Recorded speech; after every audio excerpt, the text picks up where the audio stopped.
Sugarbelt 400 was raced under extremely overcast conditions following early morning showers. Day 2 could not have been more picturesque. A beautiful morning in KwaZulu-Natal, creating the perfect setting for what promises to be another enthralling race in the Donaldson Cross Country Championship. With the muddy terrain having played havoc on the car's aesthetics on Friday, it's good to see them cleaned up and ready to go for Day 2. Let's hear from Derek, who's out in the middle.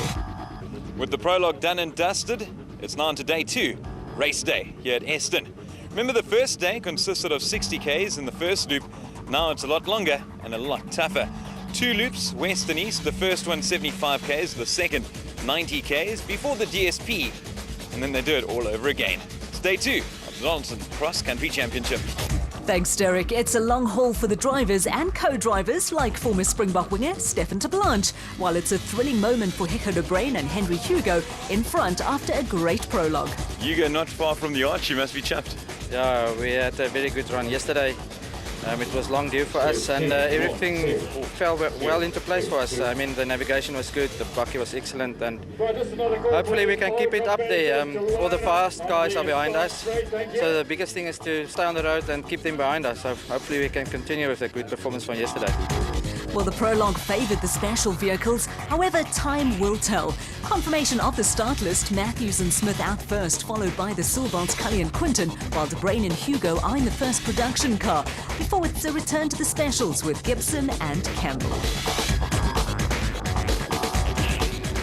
And they're off. Matthews and Smith of Century Property Racing CR3 looking to make the most of their 21-second lead. The pair described the route as being slippery as hell. Didn't seem to affect their performance in the prologue, while things have hopefully dried up now that the sun is out. Off goes the elegant fueled Bat Venom of the Sugarbelts. Cully told me earlier his dream would be to quit work and race full-time. Well, I think that's the dream of most people here, including de Bruyn and Hugo, the first production vehicle out following what was a good prologue for the specials. The leaders, Colin Matthews and Aaron Smith, looking to make it 2 wins on the trot. The route has been described as very tricky and very tight, and the rains from yesterday still providing the odd cause for concern. Well, none more so than that. How they must wish their Century CR3 had a windscreen. The Sugarbelts going smoothly in their elegant fuel Bat Venom. As are the leaders in the production vehicles, de Bruyn and Hugo. Gibson and Campbell from Dirt Sport Components currently lying second in the specials, but they are lying first in Class A. Their Porters certainly gaining ground on the Hilux of de Bruyn and Hugo. Just in the distance, you could see the Ford Racing Ford of Visser and Badenhorst, so you have a special sandwich between 2 productions. All eyes on these two following their impressive showing in the first 2 rounds, and they were certainly impressive in the prologue. Gibson saying that they experienced absolutely no problems whatsoever. Well, it's certainly not the case now. Gibson misjudging that right turn, sending their Porter into the sugarcane. And that's opened the door for Visser and Badenhorst, the Ford Ranger wasting no time in overtaking them. The pair still holding on to second place in the production vehicle category. On board with them now, and this gives one perspective of how diverse the terrain is. Much to the joy of Anthony Taylor and Dennis Murphy, easily overtaking the Ford to move into second place in the production vehicles. The Team Castrol Toyota Hilux moving swiftly now. Extremely quickly, and they've actually overtaken de Bruyn and Hugo, and now they're behind the Sugarbelts' elegant fuel Bat Venom, but not for long. They seem to be really enjoying this. Next in their sights, the Century CR3 of Matthews and Smith. Another overtake on the cards, but it looks as if the Hilux touched them in the process.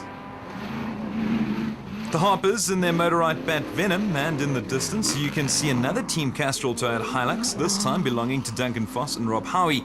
Let's see if they'll enjoy as much success as their teammates. On board with them now, and some slick handling from Foss sees them ease past the Harpers. Next up for them, another motorized racing team of Hutchison and Stassen. Howie showing the way for his driver to overtake. Well, while the prologue proved to be a day for the specials, it's a different case now. The Sugarbelts, Quinton and Cully now giving way to Foss and Howie. Trouble here. It looks like the Dirt Sports component port of Gibson and Campbell, the pair working furiously to get their car back on the road as Koch and Berger go past in their Hilux. More trouble, the Sugarbelt's forced to stop, and that's opened the door for Lance Trathui and Carl Wichman in their Batspec 2, and the Harpers of Motorite Racing. We saw a lot of dust there and now a lot of mud, and not fun for Marius and Jolanda Fourie in the PHP Batspec 4. One of the many spectator points, giving the locals a front row seat, so to speak. We're on board with the RFS Motorsport team of Christian Deploy and Henk Janssen van Vuren. Can the pair get their first finish of the season? Oh, you jinxed it, Derek. Another off in their BMW X3. And it looks as if their race is once again over. The Alberts, Nardis and Louis in their Batspec 4. Johan van Staden and Mike Lawrenson up amongst the leaders in their Atlas Copco Toyota Hilux. Not too far behind them, Henny de Klerk and Johan Smallberger in their LA Sports BMW X3. We're inside with race 1 winners Woolridge and Huxtable from Ford Racing Ford. They're hot on the heels of Visser and LaRue, but not for long. The pair moving up a place in their Ranger. The Atlas Copco team of Gary Berthold and Siegfried Rousseau in their Toyota Hilux. I remember the crash Berthold suffered last season, and we definitely don't want to see a similar thing happen again. Oh, well, it's not nearly as bad, but the Hilux going straight into the trees, and their race is as good as over.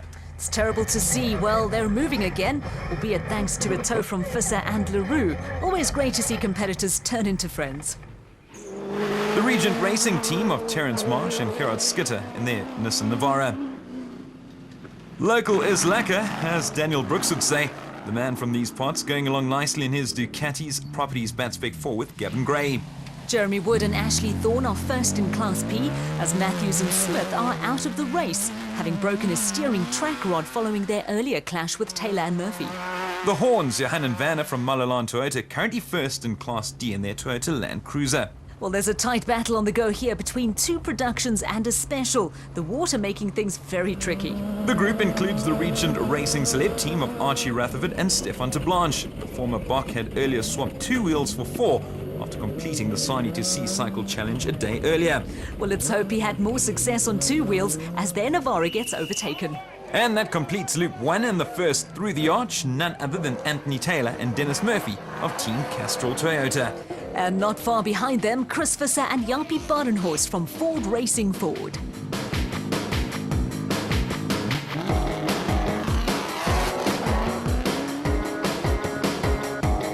So after 70 kilometres, the Hilux of Taylor and Murphy is in front amongst the production vehicles, followed by Visser and Badenhorst, while De Bruyn and Hugo are third.